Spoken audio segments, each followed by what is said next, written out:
Delirio a dúo. Un viaje al aire por los espacios literarios. Hola a todo el mundo, estamos aquí de vuelta con este delirio a dúo, viaje al aire por los espacios literarios. Volvimos recargados con una protagonista muy especial. Este programa va a estar, yo creo que va a ser uno de los más difíciles que vamos a hacer, quizás por toda la pátina que recorre a nuestra invitada, toda la pompa, toda la fama, a veces para bien, a veces para mal, todos los prejuicios que la circundan, todas las grandezas, todas las miserias, autora que han vituperado, autora que han exaltado, autora que le han dicho, han corrido ríos de tinta sobre lo habido y lo que no ha habido, se lo han inventado. No es que nosotros detentemos algún tipo de certeza al respecto, simplemente procuraremos no poner palabras en su boca, intentaremos ser herramientas de su propia voz, intentaremos esclarecer falacias a su respecto, porque sí es una autora bastante polémica.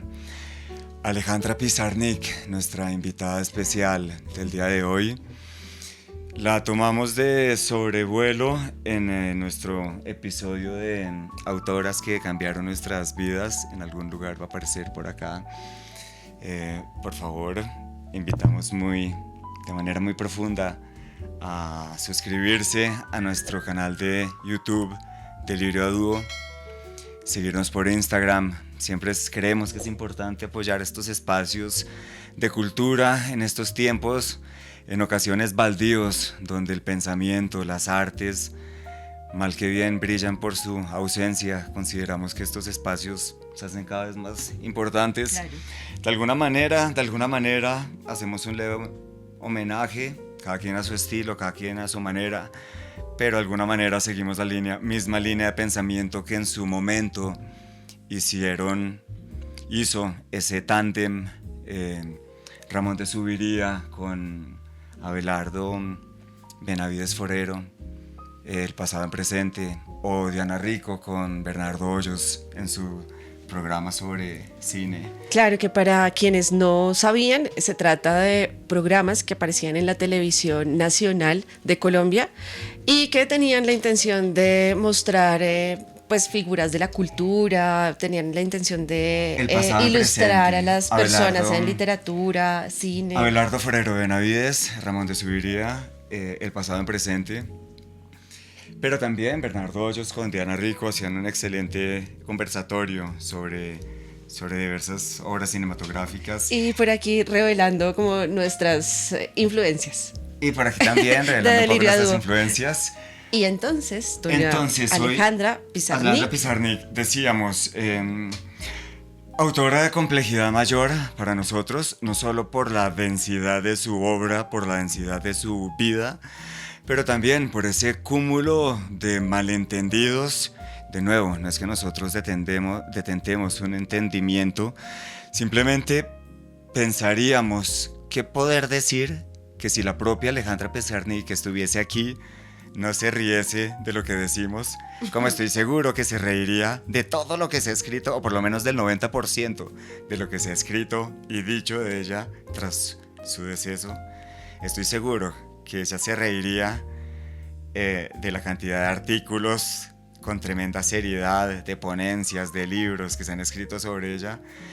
¿Qué decir? Que no produzca su risa, que no produzca su sonrojo, que no produzca una vergüenza. ¿Cómo no falsearla? Pienso, Ángela, tú que hiciste tu doctorado en Filosofía y Letras en Buenos Aires sobre Alejandra Pizarnik, doctorado que tuvo una mención meritoria, fue laureado, fue magna cum laude. Creo que tú puedes, no sabía que ibas a contar todo esto. Quizás romper un poco el hielo, porque algo te autoriza al respecto, una mención meritoria sobre una tesis doctoral con base en la Alejandra Pizarnik. Creo que algo de Pues respaldo te da para romper estabas este diciendo, hielo? sí, estabas diciendo que Alejandra Pizarnik se moriría de la risa de tanto que se ha escrito sobre ella y se ha dicho sobre ella. Y bueno, mi tesis es uno de esos lugares de los que ella se moriría de la risa. Claro. Puedo hacer la introducción de Alejandra Pizarnik, así como de sobrevuelo para el espacio de Lirio a Dúo. Y estamos frente a una poeta que, como todos ustedes saben, nació en Argentina. Fue fue poeta destacada del universo de las letras latinoamericanas y que después de su muerte es que se convierte en una figura mítica de la literatura, pero solamente después de su muerte y mucho tiempo después de que cae la dictadura argentina. Antes no. Luego vamos a ver por qué razón. Alejandra Pizarnik tiene una obra bastante extensa, sobre todo poética, pero también podemos encontrar textos de diversa índole. Hay obras teatrales, tenemos también ensayos, hay artículos para revistas, hay incluso entrevistas que ella trató de hacer a figuras relevantes de la cultura, sobre todo francesa, porque en algún momento de su vida realizó un viaje que le cambió la existencia. Ese viaje fue a París, donde estuvo codeándose con figuras muy importantes de la cultura, como por ejemplo Julio Cortázar y Octavio Paz, entre otras múltiples figuras, pero para mencionar algunos, porque ellos la van a marcar como abriéndole el camino dentro de ese universo literario ya grande para la publicación. Alejandra Pizarnik también, recordemos que nació dentro de un contexto judío, ella es judía, y digamos que sus antecedentes van a ser determinantes de la obra. Entonces, la familia es polaca, tiene ascendencia rusa, y ellos salen huyendo de la Segunda Guerra Mundial. Ella todavía no ha nacido, ni siquiera está en camino, pero esos antecedentes, cuando ella los va a ir reconociendo a lo largo de su vida, le van a marcar la obra también, como ella misma lo dice, lo menciona dentro de sus diarios, el sentimiento del extravío y también de ser extranjera. Por eso ella siempre va a hablar, como por ejemplo, de La tierra más ajena, que es uno de sus primeros libros, ¿no? Y bueno, digamos que esa sería como la introducción, luego vamos a ahondar en otros temas, pero ahora sí, a propósito de La tierra más ajena. Sí, en tu contexto, nunca sobra recordar, nació en el 36, en la cuna en el ámbito mundial, estamos en plena contexto de guerra civil española, que se quitará la vida por mano propia en el 72. Siempre es bueno a la hora de aproximarse a una figura literaria no apuntar directo al tronco, apuntar a las raíces, lo repetimos con insistencia, sobre todo en una figura en donde se encarna, no eres más que nadie, pero se encarna de qué manera la afirmación de Proust, la afirmación de Kafka, la afirmación de Thomas Mann, que asimismo lo afirmamos nosotros, no hay diferencia entre la literatura y la vida. La literatura es la vida en sus momentos de mayor crudeza, en sus momentos de mayor belleza. La literatura no adorna la vida es profundamente libresca, profundamente literaria. Marguerite Yourcenar, Simone de Beauvoir, Dostoyevsky plantearon mucho mejor esta idea, la igualdad, la equivalencia entre la literatura y la vida. Maurice Blanchot, Georges Bataille.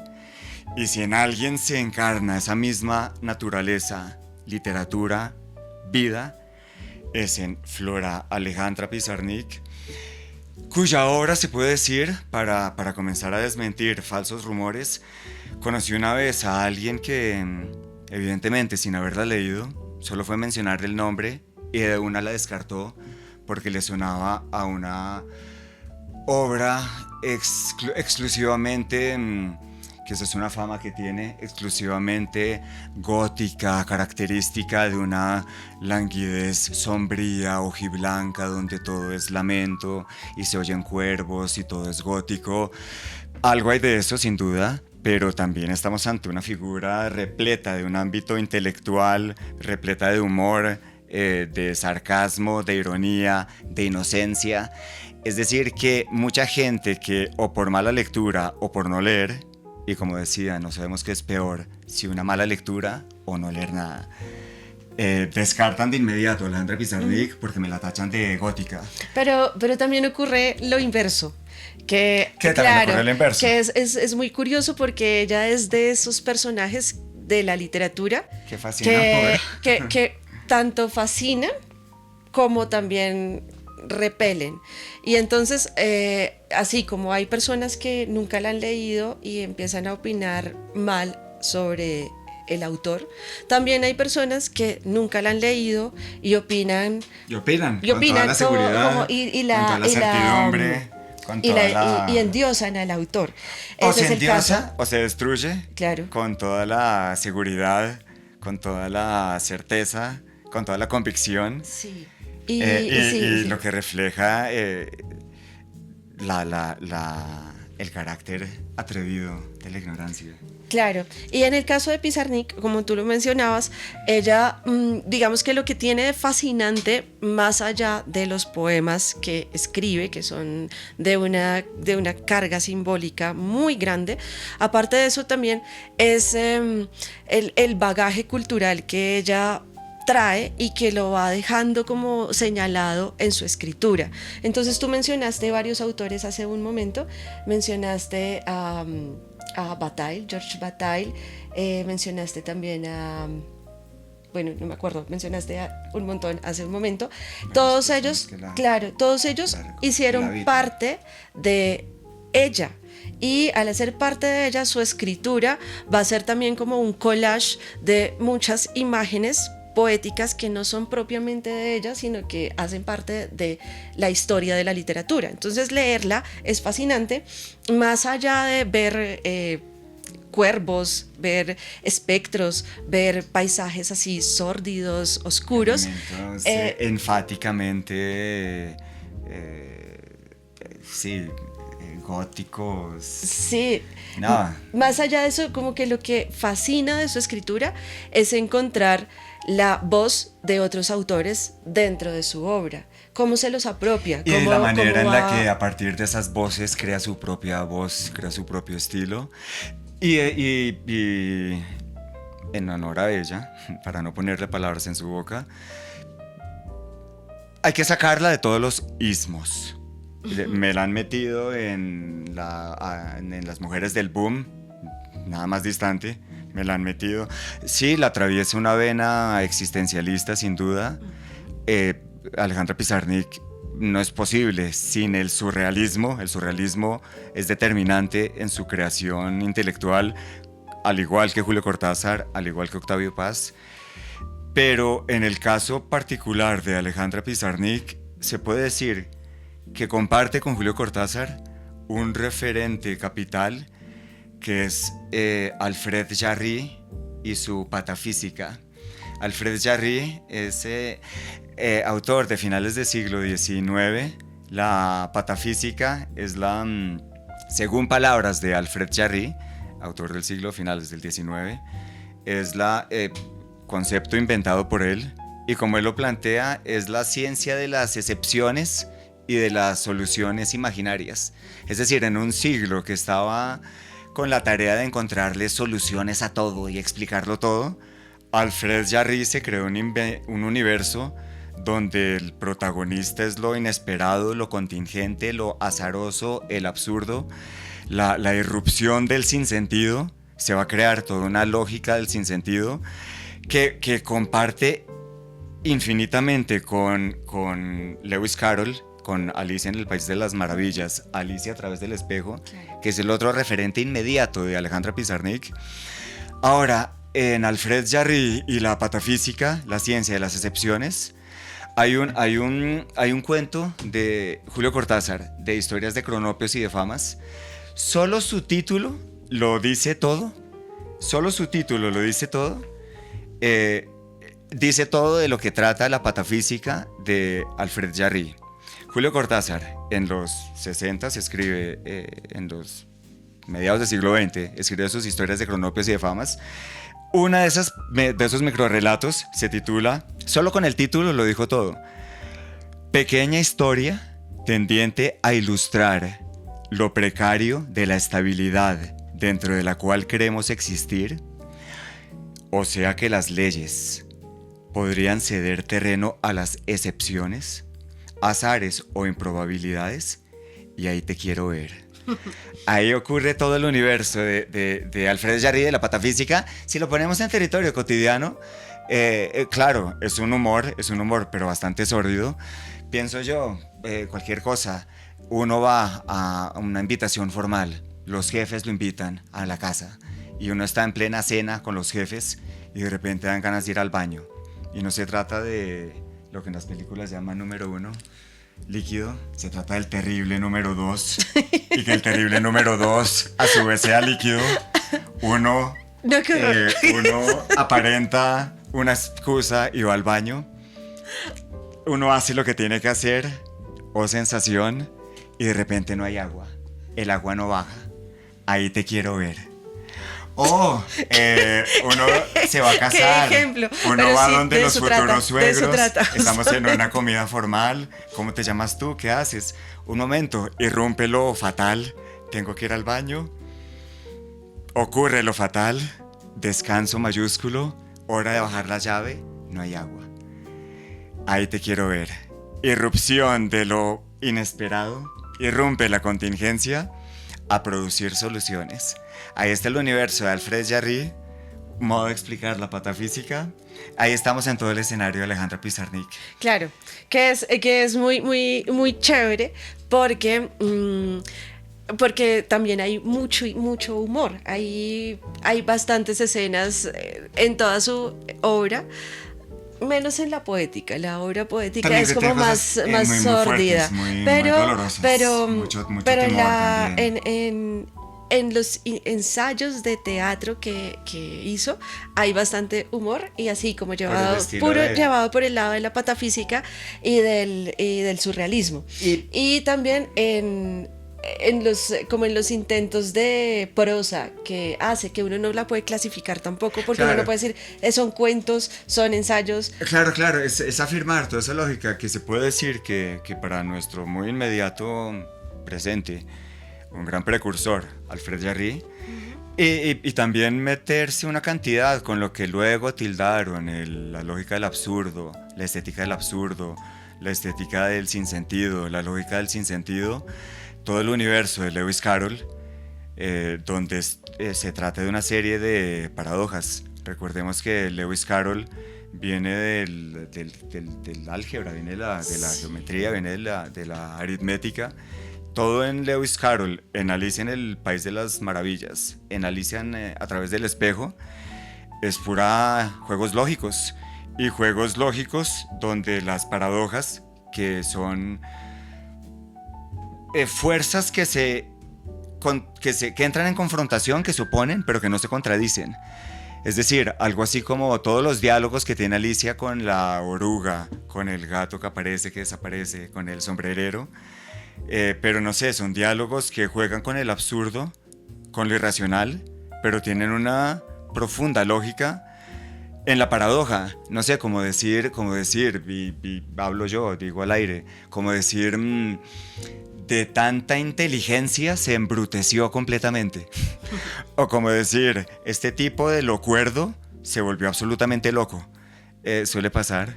Entonces, en ese ámbito de las paradojas, estamos en el terreno de Alicia a través del espejo, que es todo el universo de Alejandra Pizarnik.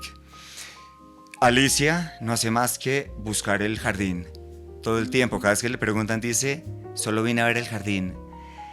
Una de los enunciados, de las consignas que determina la vida y la obra de Alejandra Pizarnik, por ella misma, repetida en todos los diarios, en las obras poéticas, en los ensayos, en las cartas a León Ostrov, solo vine a ver el jardín. El jardín es el lugar de la cita, el lugar de la fuera, la ruptura que permite la introducción del caos. El jardín es el lugar donde algo va a pasar, donde se dirá esta noche hay concierto. Sí, y entonces está el jardín, y en concordancia con Lewis Carroll y Alicia en el País de las Maravillas está la figura de la niña, y de ahí también el tema de la inocencia, pero es una inocencia pizarnikiana. Es decir, una inocencia terrible. Terrible. Sí, una inocencia perversa, oscura, sí, donde aparecen también caprichosa, juguetona, cruel. Dentro de ese jardín empieza a aparecer la niña, y esa niña que juega con muñecas, porque aparecen las muñecas, aparecen las figuras autómatas también, las flores que se van secando, se van muriendo, y al lado de esa flor seca aparece de repente una muñeca que ya no tiene un ojo, y con eso está jugando una niña. Entonces es la imagen como de la inocencia, pero una inocencia como muy oscura, muy, Es que juega mucho con muy lo sórdido. muy sórdida, sí. La muñeca, la muñequita chiquita para niños, que en su momento estuvo bien, pero pasó el tiempo, y de repente esa muñequita se le cayó un ojo, y de repente esa muñequita se le hizo un descosido y se llenó de polvo, y entonces es una inocencia infantil que no deja de investirse de un hálito de sospecha, de incertidumbre, de rechazo, que eventualmente genera temor. Claro. Y es ese temor el que también la va a recorrer a ella. Una vida que oscila entre la inocencia y la ilusión, y una experiencia de miedo, una experiencia de pánico a vivir, pánico a escribir. Y no es casualidad, porque bien sabemos que dentro de la creación literaria, aun cuando sí claramente hay un artificio de por medio, todas las personas que en algún momento han hecho el ejercicio de escribir literatura saben perfectamente que se trata también de jugar como, y experimentar y armar cosas, como armar un artefacto, pero también sabemos que ese artefacto está cargado de la vida del autor. Entonces en Pizarnik claramente esa parte oscura está determinada por una sensación vital que tiene que ver con el decaimiento, el no poder con este mundo, el también, sentirse extraña dentro de este universo. Pero también rechazarlo, pero también anhelar pertenecer a él. Hay uno de sus más interesantes poemarios, que luego lo convirtieron también en obra de teatro, Poseídos entre lilas. Y claro, el lila es el color del anhelo, también de la melancolía, de la nostalgia, pero de una nostalgia llena de esperanza, de búsqueda, donde no todo está perdido al mismo tiempo que ya estaba perdido de antemano, al mismo tiempo que esa pérdida es ganancia. Y volvemos a esta lógica de las contradicciones. Se puede decir, si quisiéramos meterle un orden a esto, y de manera muy consensuada, en principio por ella en sus diarios, se puede decir que hay 3 momentos que determinan esa obra que está por ser descubierta. Un primer momento antes de su ida a París, es decir, estamos hablando de los 50s, donde se producen textos como La tierra más ajena, La última inocencia, Las aventuras perdidas, claro guiño a las ilusiones perdidas del escritor Balzac, máximo exponente del realismo del siglo XIX, a caballo entre el romanticismo y el realismo. Las ilusiones perdidas de Balzac, en el caso de Alejandra Pizarnik, Las aventuras perdidas, 50s, comienzos de los 60s. Su estancia en París, 1960-1964, donde se produce, entre varios otros libros, Árbol de Diana, Diana es Artemisa, la diosa de la casa. Diana es Artemisa es la presencia mítica que también la va a unir con Octavio Paz, Cantidades.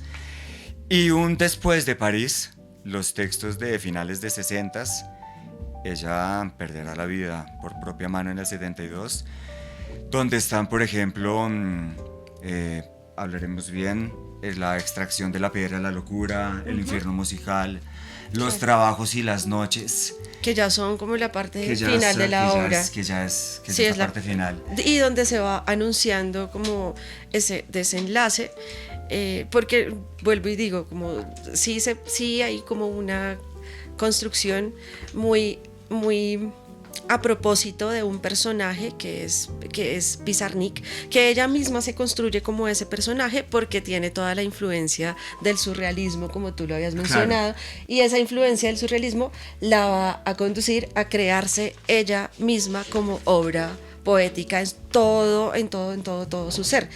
Y al final es cuando se anuncia, pero se anuncia de manera directa con el vínculo hacia la muerte y la caída libre textos, dependiendo de lo que nos dé el tiempo, pero de sus últimos poemas, Sala de psicopatología, ahí está dicho todo. Voy a permitirme, no es nada largo, pero en su estancia en París, ella conoció e hizo profunda amistad, lo mencionaste, con Julio Cortázar, con Octavio Paz.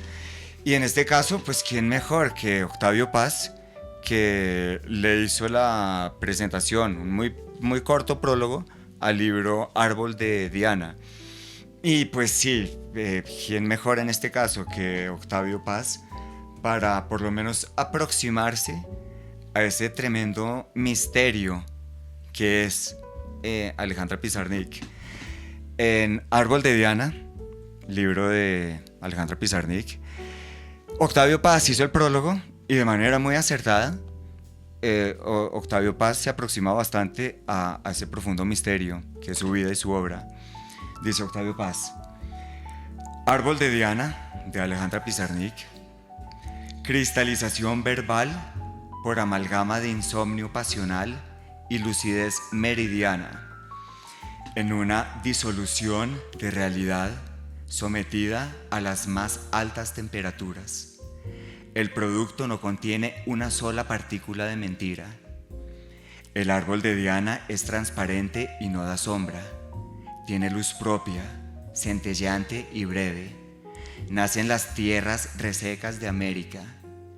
La hostilidad del clima, la inclemencia de los discursos y la gritería, la opacidad general de las especies pensantes, sus vecinas, por un fenómeno de compensación bien conocido, estimulan las propiedades luminosas de esta planta.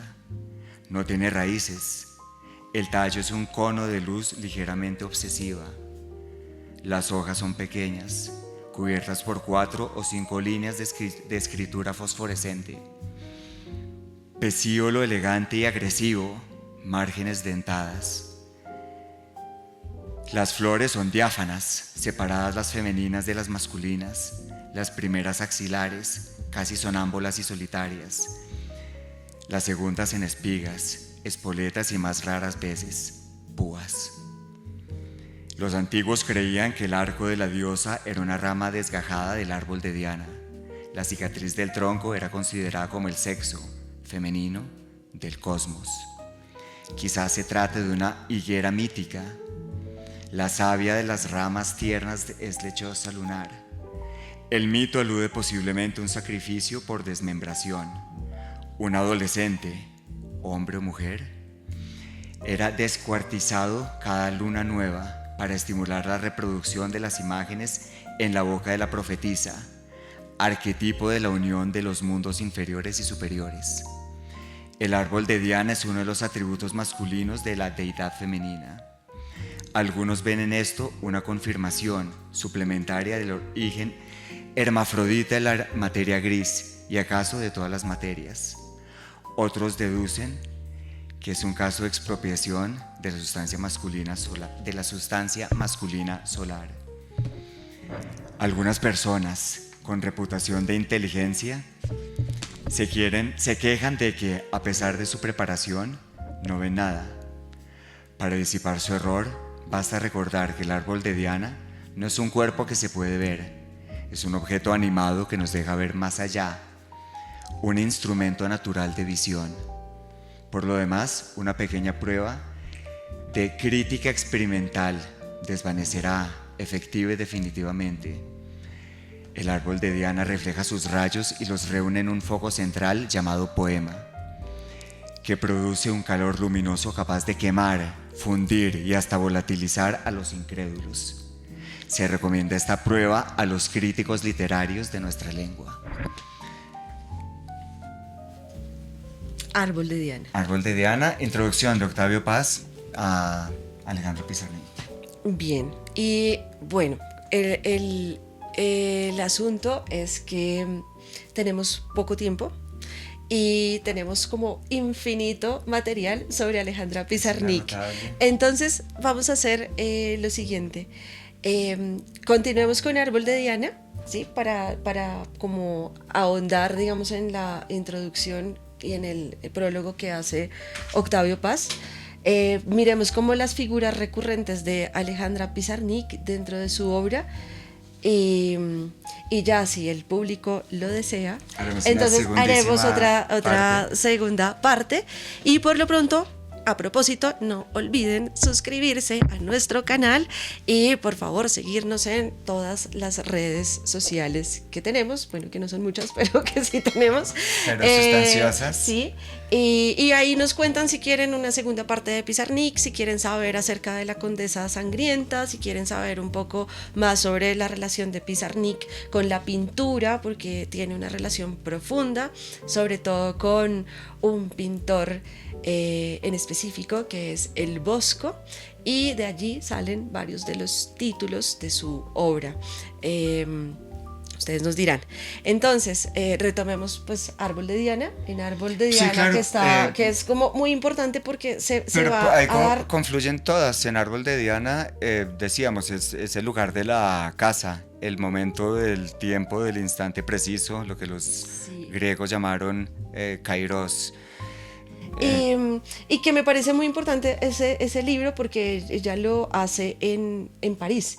Ese momento en París es muy importante dentro de su obra, en tanto que es el momento en el que ella va a estar sola en el mundo, lejos de su familia, lejos de su país, y donde por fin va a ser como libre de experimentar y escribir. Entonces creo que ahí es como, ese me parece que es uno de los libros más importantes de ella. Ya anuncia los textos posteriores, ya cuando vuelve a Buenos Aires, El infierno musical, La extracción de la piedra de la locura, que hacen relación con el Bosco, sí, que ese lo podemos después mencionar a profundidad. Están los trabajos y las noches, que es doble guiño. Hesíodo, una vez en el siglo VIII, escribió los trabajos y los días. Siglos después, Proust le hizo el guiño, Marcel Proust, con los placeres y los días. Alejandra Pizarnik, con un doble guiño, se mandó un de los últimos poemarios, Los trabajos y las noches, donde también aborda toda la presencia claroscura, toda es una serie de paradojas, de luces y de sombras, de los trabajos y las noches. Claro, y pues bueno, a propósito de París, está este libro que es una joya. Son las cartas que ella estuvo enviándose con su psicoanalista. Ella estuvo en tratamiento psicoanalítico a lo largo de toda su vida, porque pues como buena judía y buena argentina, ya sabemos el desenlace de Pizarnik. Y bueno, las cartas son fascinantes a más no poder, son de una belleza grandísima y también son un documento histórico para estudiar a la autora, así súper importante. Las cartas a León Ostroff. Sí, el libro fue, bueno, la recopilación de las cartas la hizo Andrea Ostroff, que es la hija de León Ostroff. Estas cartas son así como Nuestra maravilla. estancia en Buenos Aires nos lo dedicó, valga la cuña, porque las falsas modestias también son bobadas. Para Ángela y Pablo, por un hermoso encuentro, Andrea Ostroff, hija de León Ostroff, Claro, nos contaba sus anécdotas de cuando ella tenía 6 años y veía una Alejandra Pizarnik que llegaba irreverente con un pantalón rojo y se sentaba a fumar. Apasionantes tiempos. Sí, entonces si les gusta Alejandra Pizarnik y la quieren estudiar o conocer, este es como fundamental, porque se revela sin el enmascaramiento de la poesía, donde ella sí se pone como un disfraz, donde ella se disfraza de la niña que va a visitar el jardín, lo cual es maravilloso, o sea, eso también es fascinante, pero aquí es Alejandra Pizarnik al desnudo. Total. en las cartas. Su parte crítica es apasionante, la prosa, porque también, digamos que de alguna manera se hace un raspado de esa atroz pátina que la ignorancia produce en su entorno, sobre un exceso de estética emo, que va, ensayos. Escribe humor y poesía en un libro de Julio Cortázar, historias de cronopios y de famas. Humor de Borges y Bioy Casares. Aquí está La Condesa Sangrienta, sobre el caso de Ercebet Báthory. Profundizaremos en un segundo momento. Sí, lo quieren, si no, pues no. Eh, Esperamos sus comentarios. Relectura de Nadja de André Breton. Es la novela Nadja, es la novela de André Breton, el padre del surrealismo. Toda una serie de ensayos donde uno se da cuenta de la lucidez intelectual, que es una ráfaga de conceptos, una ráfaga de libros que no tiene nada de sombría languidez, sino de una lucidez intelectual que es la generosidad del pensamiento.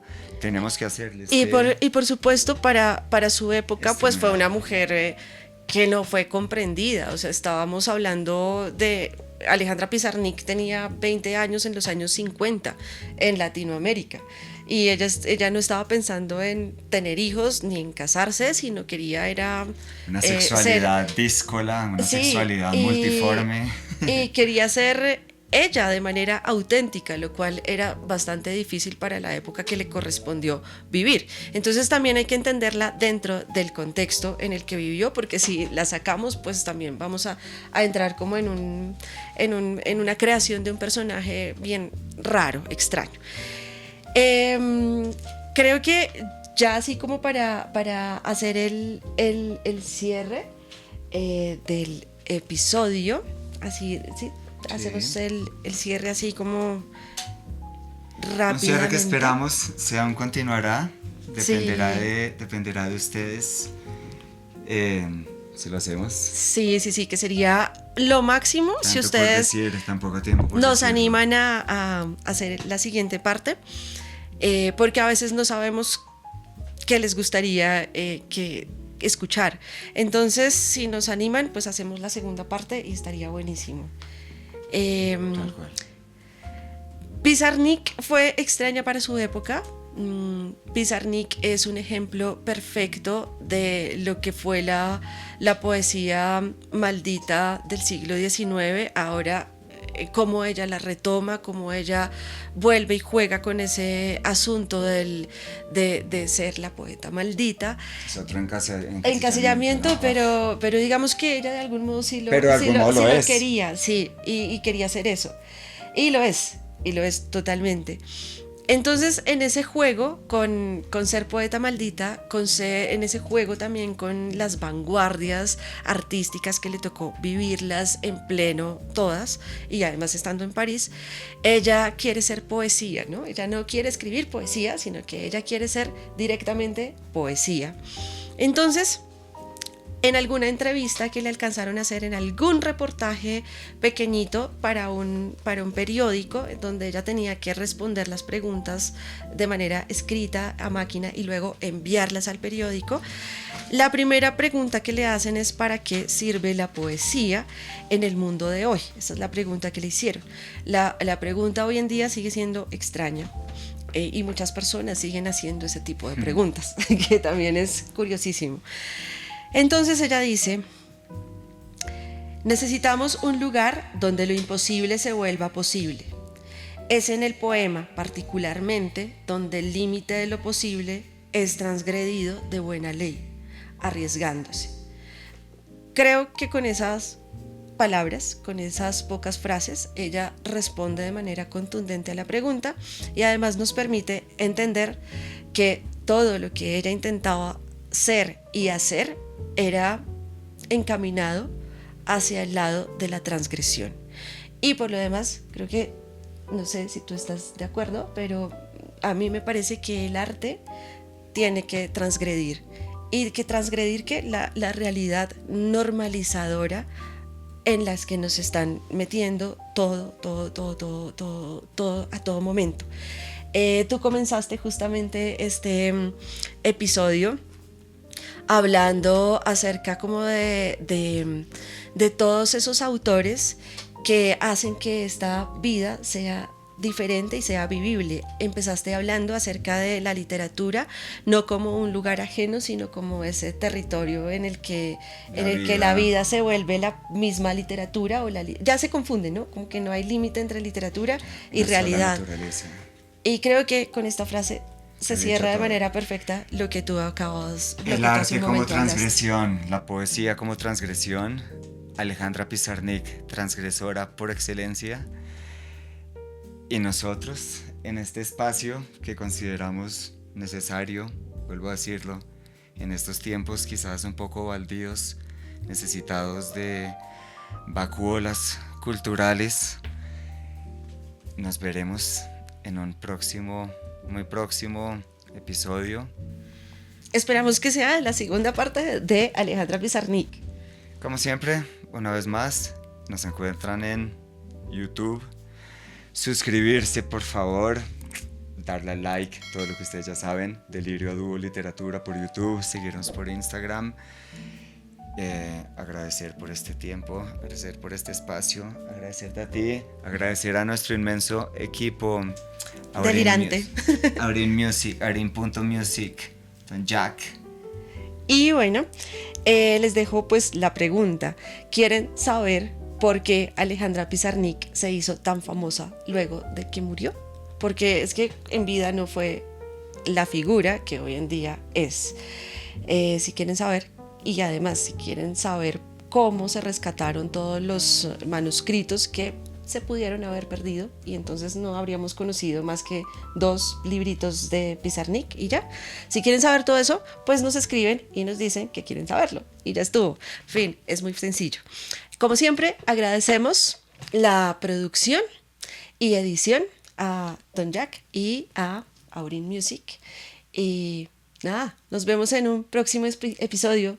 ¡Chao! Hasta luego. ¡Chao!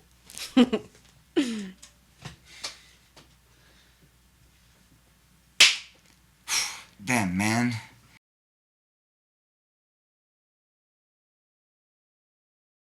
Hola, hola. Bienvenidos a Delirio a Dúo. Más listo no podría estar. Estamos. Ya les hago el aplausito de iniciación. Nos falta la claqueta para la próxima. Toca comprar una claqueta. Una claqueta, sí. Así. Súper nice. Delirio a Dúo toma 1. 88.000. No, es que no. Bueno, ¿listos? Decimos como una